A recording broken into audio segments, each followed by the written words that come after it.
참 사랑으로 위해 사는 생활. 우주를 만든 하나님, 법도를 세운 하나님은 어떤 분이냐? 우주를 통해 누구보다 위해 사는 대표적인 자리에 선 분입니다. 그분이 하나님이라는 겁니다. 그렇기 때문에 그분을 만나려면 위해 살아야 된다는 것입니다. 그분은 지식의 대왕이지만 지식 가지고 오라고 하지 않습니다. 능력의 대왕이지만 능력 가지고 오라고 하지 않습니다. 권력에 대한, 돈에 대한, 물질에 대한 주인이요 대왕이지만 그것을 가지고 오라고 하지 않습니다. 위에서 살다 오면 전부 다 내 곁에 올 수 있다고 하는 겁니다. 남을 위해 주고 또 주는 것은 재창조하는 데 있어 하나님이 창조시에 자체를 소모시키던 입장과 일치됩니다. 나를 투입한다는 것은 제2의 나를 만들기 위한 것으로 하나님이 창조할 때 자신을 투입하신 것과 마찬가지입니다. 재창조 역사는 탕감복귀 노정이고 탕감은 재창조 역사를 통해 하기 때문에 자신을 투입해야만 재창조가 벌어집니다. 그렇기 때문에 희생하는 것은 불가피하다는 것이 이론적인 결론입니다. 어떻게 통일이 되느냐? 선생님은 어떻게 통일하느냐? 주먹으로, 힘으로, 돈으로, 권력으로, 지식으로 아닙니다. 사랑을 중심 삼은 위하는 자리에서 만사는 해결되는 겁니다. 결론은 간단하지요? 참사랑을 중심 삼고 위에 가는 데 있어서 악마의 세계가 하늘나라로 재창조되어 나간다는 결론입니다. 그거 이론적입니다. 보다 위해야 합니다. 보다 위하는 것이 뭐냐? 보다 위하는 사람이 책임자가 되는 것입니다. 10사람 가운데 누가 중심이 되느냐 하면 그 10사람을 위해 사랑을 하고 위하는 사람입니다. 그 사람에게는 10사람이 다 찾아가는 것입니다. 그 위하는 게 나쁜 줄 알았습니다. 그러나 주인이 중심자가 된다는 걸 알아야 됩니다. 천리가 그렇습니다. 위에 사는 것이 나쁜 줄 알았는데 이것이 센트가 되기 위한 것이요 책임자가 되기 위한 것이요 모든 것을 상속받기 위한 길이라는 것입니다. 그렇기 때문에 위에 살라고 하는 걸 알아야 된다는 것입니다. 나쁜 게 아닙니다. 손해나는 것이 아닙니다. 장사 중에 이런 장사가 없습니다. 여러분 자신은 누구의 것입니까? 부모의 것이자 아들의 것입니다. 그렇게 되면 부모는 누구의 것입니까? 부모는 자녀의 것인 동시에 하나님의 것입니다. 그러게 여러분은 먼저 하나님의 것이 되고 자녀의 것이 된 후에 자신의 것이 되는 것입니다. 그렇게 될 때 비로소 완성이 되는 것입니다. 그렇기 때문에 부모를 공경하는 그 법도가 땅 위에 남아있고 인간 생활에 남아있는 것입니다. 여기에서 부모를 공경하고 자식을 사랑하라는 말이 나온 것입니다. 부모가 없으면 고아입니다. 부모의 사랑을 받아보고 자식을 사랑해 보십시오. 그래야 나라는 사람이 사방을 가릴 줄 알고 위도 아래도 가릴 줄 아는 것입니다. 아버지는 친구 중에 친구가 되어야 합니다. 자기 친구보다도 아버지가 나타나게 되면 친구를 버리고 아버지에게 달려들어야 합니다. 그리고 스승 중에 스승이 되어야 합니다. 그렇기 때문에 될 수 있으면 우리 아버지는 대통령보다도 낫다, 제일이다, 하나님 다음 간다 이렇게 생각해야 됩니다. 어떤 친구하고도 못 바꾸는 우리 아버지다. 어떠한 스승을 주고서도 못 바꾸는 우리 아버지다. 내가 사랑하는 아내를 버리면 버렸지 아버지는 못 버린다 이렇게 돼야 합니다. 선생님은 어디 갔다가 집에 들어와서는 반드시 자는 아이들의 얼굴을 쓰다듬어 줍니다. 부모 노릇하기가 쉬운 것이 아닙니다. 그러므로 해서 우리 아버지가 나를 사랑하듯이 나도 아들, 딸을 사랑해야 되겠다고 하는 것을 자동적으로 심어주게 됩니다. 또 우리 아버지가 세계에서 제일이다 하는 것을 알게 해야 합니다. 선생님이 염려하는 것은 어떻게 하면 통일교회의 이름을 후세에 남길 것인가 하는 것이 아니라 어떻게 하면 선생님의 전통을 이어받은 사람들을 후세에 남길 것인가 하는 것입니다. 그렇기 때문에 지금까지 전통을 중요시하라는 교육을 해 나오고 있는 것입니다. 미래에 대해 어떻게 사는 것이 잘 사는 것이냐? 내가 잘 사는 것이 문제가 아닙니다. 후손을 교육해야 됩니다. 후손 앞에 남겨줘야 됩니다. 지금까지 통일교회를 지도하는 나 자신도 그렇지만 여러분도 불쌍한 길을 걸어왔습니다. 피난민으로서 자리를 못 잡았습니다. 광야 노정을 걸어왔습니다. 이제부터 우리는 정착해야 되겠고 정착하려면 싸워서 이겨야 됩니다. 가난 7족을 멸하듯이 싸워 이기지 않으면 정착이 없습니다. 이 민족을 중심 삼은 싸움에서 이겨야 됩니다. 여러분은 일대를 위해 사는 가정이 되지 말고 세계와 영혼을 위해 사는 가정이 되어야 합니다.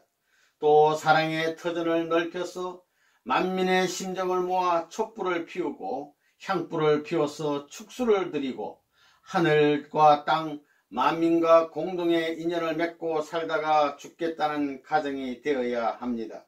그런 가정이 되면 어떤 환난이 닥친다 하더라도 하나님이 그 가정을 보호해 주실 것입니다. 하늘이 종자로 남겨놓는다는 것입니다.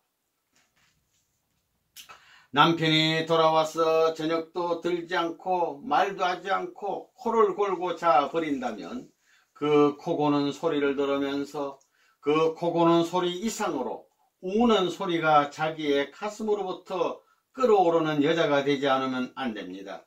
그런 가정을 보고 싶은 것이 선생님의 소원입니다. 만약 그런 것을 보지 못한다면 선생님의 고생은 헛된 것이 되고 맙니다. 하나님의 6천년 희생은 헛된 희생이 되고 말 것입니다. 여러분은 그것을 알지 않으면 안 됩니다. 남자는 여자를 위에서 내려다보고 여자는 남자를 아래서부터 차츰차츰 올려다봐야 합니다. 여자는 물 흐르는 쪽을 올려다보지 말고 흐르는 아래쪽을 내려다봐야 합니다. 물 흐르는 쪽을 향해 올려다보는 여자는 바람 피울 형입니다. 원래 남자가 앉을 자리를 여자가 만들어 주어야 합니다. 옷장을 쓸 때에도 남자가 바른 편이면 여자는 왼편을 써야 하고 남자가 위면 여자는 아래를 써야 합니다. 예를 들어 남자 저고리 상의 위에 여자의 치마나 속옷을 놓아서는 안 되는 것입니다. 남자 옷 위에 여자 옷을 얹혀서는 안 됩니다. 분을 바르고 향수를 뿌려서라도 여자는 언제든지 아름다워야 합니다. 여자는 정서 생활에 있어서 빚지지 말아야 합니다. 또한 남편의 몸이나 의복 등에 대해 항상 관심을 가져야 합니다. 남편이 집에 들어왔을 때 피곤해 보이면 세숫물도 떠다주고 양치할 준비도 해주고 발도 씻어주고 머리도 빗겨주고 해야 한다는 겁니다. 여자의 웃음은 집안의 꽃입니다. 원만한 가정을 이루려면 여자는 희비극의 1등 배우가 되어야 합니다. 남편이 기쁠 적에도 완전히 녹여놓고 슬플 적에도 완전히 녹여놓을 수 있어야 합니다. 자녀를 교육하기 위해 부모가 먼저 실천해야 됩니다. 부모가 본이 되어 뜻 앞에 충성해야 합니다. 그리하여 부모가 어떤 말을 하더라도 자녀들이 이런 반구도 대꾸하지 않고 경외할 수 있는 입장에 서야 합니다. 그러지 않고는 자녀들이 따라가지 않는다는 것입니다.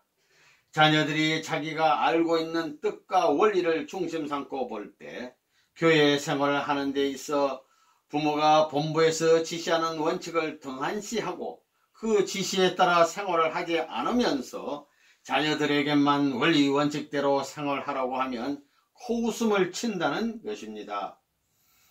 앞으로 여러분은 부모로서 자식을 품고 천법을 따라가야 됩니다. 여러분의 생활이 아무리 괴롭고 아무리 어려움에 부딪히며 살더라도 자식에게 눈물을 보여서는 안 됩니다. 절대 안 됩니다. 자녀들을 교육시킬 때 어떻게 하면 뜻에 대한 사명을 다하는 사람으로 교육할 것인가를 생각하고 젖먹이 아이에게 젖을 먹일 때에도 이러한 생각을 하며 먹여야 합니다.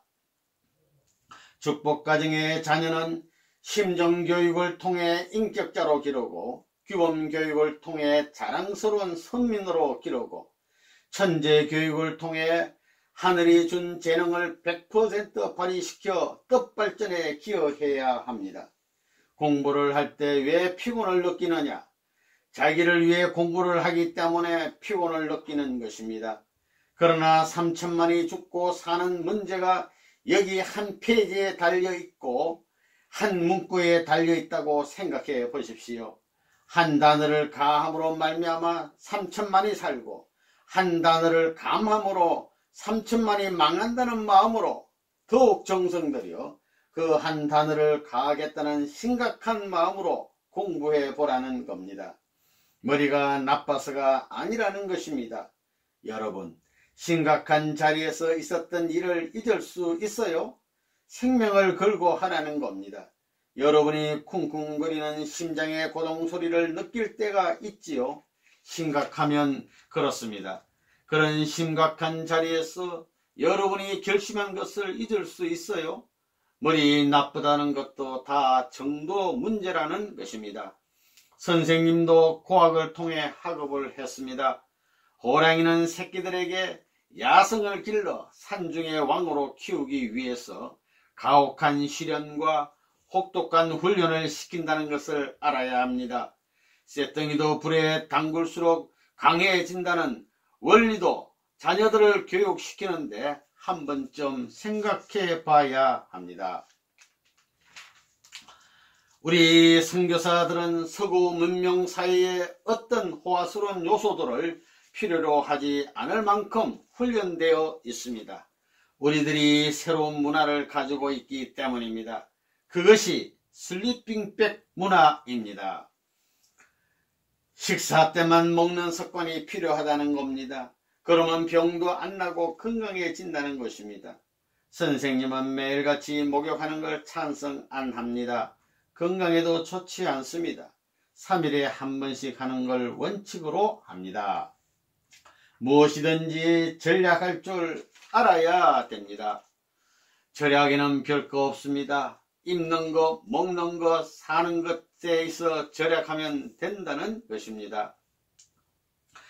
그렇게 아끼고 절약하고 고생해서 무엇을 하자는 것이냐? 후대를 위해 좋은 일을 하자는 것입니다. 그래서 세계에 자랑할 수 있는 터전을 만들 사상을 지니자는 겁니다.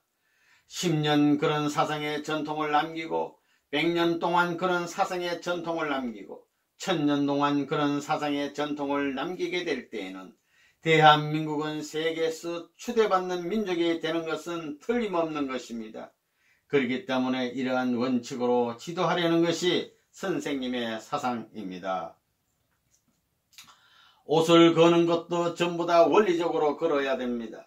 남자의 옷은 오른쪽, 여자의 옷은 왼쪽. 옷을 넣더라도 남자의 옷은 위에 넣고 여자의 옷은 아래에 넣고 그게 원리적입니다. 옷을 벗을 때도 바지를 먼저 벗고 재킷을 위에 놓아야지 웃옷을 먼저 놓는 것이 아닙니다. 그런 원리적 생활로서 환경을 정리할 줄 알아야 된다는 것입니다. 남자 신발은 오른쪽, 여자 신발은 왼쪽, 또 두 칸밖에 없는 한 집에 살 때는 남자 신은 위에, 여자 신은 아래, 그런 걸 전부 다 원리적으로 정리할 줄 알아야 된다는 것입니다. 여자들은 옷을 입을 때 어떤 것을 먼저 입나요? 웃옷을 먼저 입나요? 아래옷을 먼저 입나요? 여자는 아래옷부터 입는 것이 원칙입니다. 여자들이 하하하 하면 안 된다는 것입니다. 여자들은 꽃입니다. 꽃이 필 때는 소리 없이 피지 확 피나요? 살랑살랑 핍니다. 그런 여자가 여성답지 하하하가 아닙니다. 서양 사람들은 허허허 하는데 남자라면 또 몰라도 여자는 꼴불견입니다. 진짜 꼴불견입니다. 암만 서양 여자들이라도 우리 무은이들은 그러지 말아야 합니다. 자, 여러분은 웃을 때 눈 따로 코 따로 웃나요? 다 같이 웃나요? 눈이 웃고 코가 웃는데 입이 이런 사람은 먹는 것이 궁합니다. 또 코는 안 웃고 뻣뻣이 있으면 아들, 딸과 손이 귀합니다. 또 웃기는 웃는데 이렇게 눈이 안 웃는 사람은 정이 없다는 겁니다. 전부 다 이렇게 활짝 웃고 크게 웃어야 됩니다. 여러분이 말은 순식간에 하지만 그 한마디를 잘못하게 되면 그것이 1년까지 갑니다. 한순간 잘못 말한 것을 1년 동안 청산시키는 노름을 하더라는 것입니다.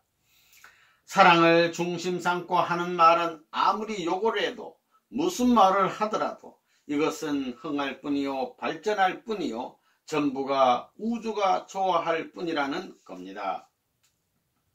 사춘기 때는 여자나 남자나 위험한 때입니다. 그렇기 때문에 사춘기의 자리를 잘못 선택하면 일생을 망칠 수 있다는 것이요. 잘 선택하면 일생을 흥하게 살 수 있는 것입니다. 그런 문제가 벌어지는 겁니다. 이제 순종의 시를 만들어야 되겠습니다. 시를 쪼개면 그 시의 중심은 베젓입니다. 베젓의 중심은 하나님의 사랑이라는 겁니다. 그러면 여러분의 꼴통을 쪼개보면 그 중심이 뭐예요? 하나님의 사랑이라는 겁니다. 시의 중심, 즉 뿌리가 될 수 있는 동기가 하나님의 사랑입니다. 하나님의 사랑에서 출발한 것입니다. 그런데 여러분, 나에게는 하나님의 사랑이 있다. 내 비록 보기에는 초라하고 육신은 5, 6척도 못되지만 이 사나이의 붉은 마음에는 하나님의 사랑이 넘친다. 그래 봤습니까? 이 땅에 사는 사람으로서 천국 갈 수 있는 사람은 첫사랑을 중심 삼고 살고 첫사랑으로 말미암아 모든 것을 포기하고 첫사랑 때문에 죽고 살겠다 하는 사람입니다. 그렇기 때문에 첫사랑을 잘 해야 됩니다. 성령은 누룩과 같습니다. 물건을 샀을 때 성별하고 바깥에서 생활하다가 집으로 들어올 때에도 울타리에서 대문에서 성별하는 것이 원칙입니다. 여러분은 어디 가서 앉을 때 소금을 뿌리고 앉아요? 속으로 후후후 하고 3번 부는 조건을 세우면서 앉으라는 것입니다. 사탄 세계에 미남자가 있으면 아이쿠 이 미남자하고 한번 살아보자 그런 생각하지 말고 미남자가 손을 한번 쥐었더라도 후 하고 불어버려야 됩니다. 소금을 뿌려야 된다는 겁니다. 속으로 후후후 하고 3번 불라는 것입니다. 소금 3번 뿌리라는 겁니다. 초는 자체가 희생하여 빛을 발합니다. 이와 같이 하나님을 중심으로 인류가 하나 되기 위해서는 희생해야 된다는 것을 상징하고 있습니다. 불이 붙는 것은 초도 아니요 심지도 아닙니다. 초와 심지가 합해서 불을 붙여 빛을 발하는 것입니다. 마찬가지로 주체와 대상인 부부가 서로 희생할 때 빛을 발한다는 것을 상징합니다. 거기에는 사탄이 존재하지 못합니다. 새벽 경배의 시간만이라도 하늘과 직선상에 서야 합니다. 그 시간은 참으로 심각한 자리입니다. 그 시간에 1초만 늦어도 회개해야 합니다. 또 그 시간엔 마치 성만찬 때 하는 것 같이 성물로 사탕 한 알씩이라도 준비했다가 아이들에게 나누어 주어야 합니다. 자기 일족을 중심 삼고 가정 예배를 어디든 볼 수 있는 환경을 넓혀 나가야 됩니다. 훈독회는 모든 축복 가정의 부처길이라도 해야 됩니다. 매일 아침에 1시간씩, 만일 아침에 못하면 저녁에 자기 전에 12시라도 1시라도 해야 합니다. 나는 하고 있습니다. 이번에 남미를 순회할 때에도 12시가 넘어서 고단하더라도 그것을 실천한 겁니다. 하루라도 빠질 수 없습니다. 알겠습니까? 시간만 나면 훈독회를 해야 합니다. 혼자라도 화장실에 있어도 훈독회, 하루에 몇 시간이라도 어디를 읽었는지 기록해두고 주머니에 말씀책을 넣어두고 항상 훈독회를 해야 합니다. 선생님 말씀은 선생님이 한 게 아닙니다. 선생님이 말한 것이 아니라 하늘이 선생님을 통해 하신 말씀들입니다. 그 말씀은 여러분이 어디서 언제 듣더라도 마음이 동하기 시작합니다. 마음이 감동받으면 몸뚱이에 일대 혁명적 변화가 벌어진다는 것입니다. 그런 힘이 있습니다. 훈독회는 내가 천신만고 일생에 쌓은 모든 보물함을 민족 앞에 풀어주는 겁니다. 누구에게나 전부 다 주는 겁니다. 번역도 하지 말라고 그랬습니다. 번역 못합니다. 내 민족 앞에 통과할 때까지 못합니다. 그걸 알아야 됩니다. 아시겠어요?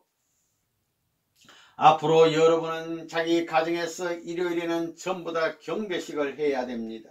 이게 뭐냐 하면 축복받은 사람들의 선언식입니다. 이 가정은 사탄이 침범하지 못한다는 겁니다. 그렇기 때문에 우리가 가정맹세를 외우는 겁니다. 가정맹세, 그건 뭐냐 하면 사탄 세계와 관련이 없다는 선포입니다. 일주일 동안의 별의별 노름을 다 한 전부를 청산지어 줄 수 있는 하나의 선포식입니다. 그러니 빠지면 문제가 되는 것입니다. 여러분은 전부 선조들의 얼굴을 대신 쓰고 나온 역사적인 부활체입니다. 그 역사가 얼마나 되느냐? 몇십만 년이 되었다고 합니다.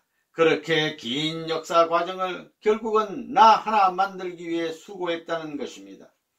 김씨는 김씨라는 나 하나를 탄생시키기 위해서 수많은 선조들이 왔다 갔습니다. 그러니 우리는 역사적인 결실체입니다. 조상들 앞에 부끄럽지 않게 살아야 됩니다. 조상들이 나라를 사랑하는 것보다 사랑해야 됩니다. 사랑은 100%를 주게 되면 120%가 돌아오는 것입니다. 진정한 사랑은 하면 할수록 없어지지 않습니다. 역사를 움직여 나온 것입니다. 부모 앞에 효도했으면 죽은 다음에 제사를 안 드려도 괜찮습니다. 사진 놓고 산 어머니 아버지와 같이 그날을 기억하면 되는 겁니다. 영계에 무슨 경계선이 있어요? 이제는 묘지까지 안 가고 집안에 모여 산 부모와 같이 모시고 잔치하고 축하하면 되는 것입니다. 그러면 묘지에 안 가더라도 축하가 되는 것입니다. 그렇기 때문에 어머니 아버지의 무덤은 자기가 사는 동산에 만들어야 됩니다. 서양에서는 교회당에 묻지요. 그 어머니 아버지 무덤 앞에 부끄러운 행동을 하면 안 됩니다. 돌아가신 어머니 아버지가 충고하는 겁니다. 사랑의 정의에 어긋나는 것이 있으면 직접 조상들이 쫓아와서 책하는 것입니다. 사랑하는 아들과 사랑하는 딸이라는 것은 지극히 귀한 것입니다. 하늘 땅에 지극히 귀한 보물입니다. 그건 돈 주고도 못 사고 세상 주고도 바꿀 수 없는 보물입니다. 하나님에게도 그렇고 어머니 아버지에게도 그렇습니다. 아들, 딸을 바꿀 수 있어요? 아들, 딸은 하나님이 주신 귀한 선물입니다. 축복을 해준다는 것은 하늘의 전권을 옮겨준다는 것을 의미합니다. 여러분으로부터 먼저 선한 조상, 땅, 나라가 생기는 것입니다. 고로 축복받은 사람은 눈만 뜨면 천지를 생각해야 합니다. 축복은 남에게 복을 나눠주기 위한 것입니다. 타락으로 더럽혀진 혈통을 계승한 것을 전환하지 않으면 안 됩니다. 이것을 하지 않으면 원죄를 벗을 수 없고 원죄를 벗지 않으면 참 자녀로서 축복을 받을 수 있는 단계에 올라갈 수 없습니다. 원리가 그렇게 되어 있습니다. 타락으로 인하여 생긴 원죄를 벗는 혈통전환, 즉 혈육을 교환하는 식이 성주식입니다. 결혼식은 바로 사랑의 전수식입니다. 하나님의 사랑을 가지고 부모가 살듯이 여러분도 부모의 사랑을 하나님의 사랑 대신 받아가지고 이렇게 살아라 하는 사랑의 전수식이 결혼식입니다. 성화식이란 말은 흥진군으로부터 나왔지요. 애승이라는 것의 그 애승이 뭐냐? 사망을 이기는 것입니다. 남들 같으면 어머니도 몸부림을 치고 베미리하며 통곡할 수 있는 일이지만 어머니가 눈물 흘리면 안 되는 것입니다. 3일 이내에 이 식을 해줘야 되는 것입니다. 사망을 이겨놓으라고 선포해야 됩니다. 그렇기 때문에 통일교에서는 성화식이 벌어지는 것입니다. 사망을 넘어 기쁨을 향해 가는 겁니다. 성화식을 거쳐가는 사람들은 영계의 모든 골짜기를 휙 넘어가는 것입니다. 물론 그렇지 못한 녀석들은 가지고 중간에 머물지만 그걸 알아야 됩니다. 성화식이란 흥진군으로부터 시작한 것입니다. 통일교에서 우리가 기리고 있는 명절이나 기념일들은 사탄 세계와 싸워 피나는 투쟁을 통해 성취한 섭리적인 승리의 날인 것입니다. 절대적인 승리의 성취를 기념하는 날인 만큼 하나님과 참부모님에 대한 고마움과 감사하는 마음으로 이 날을 맞아야 합니다. 재물은 그 사람의 생명을 대신하고 그 사람의 이념을 대신합니다. 재물로 드릴 물건을 살 때는 값을 깎지 말고 조금이라도 더 주어야 합니다. 예복감을 살 때에도 마찬가지입니다.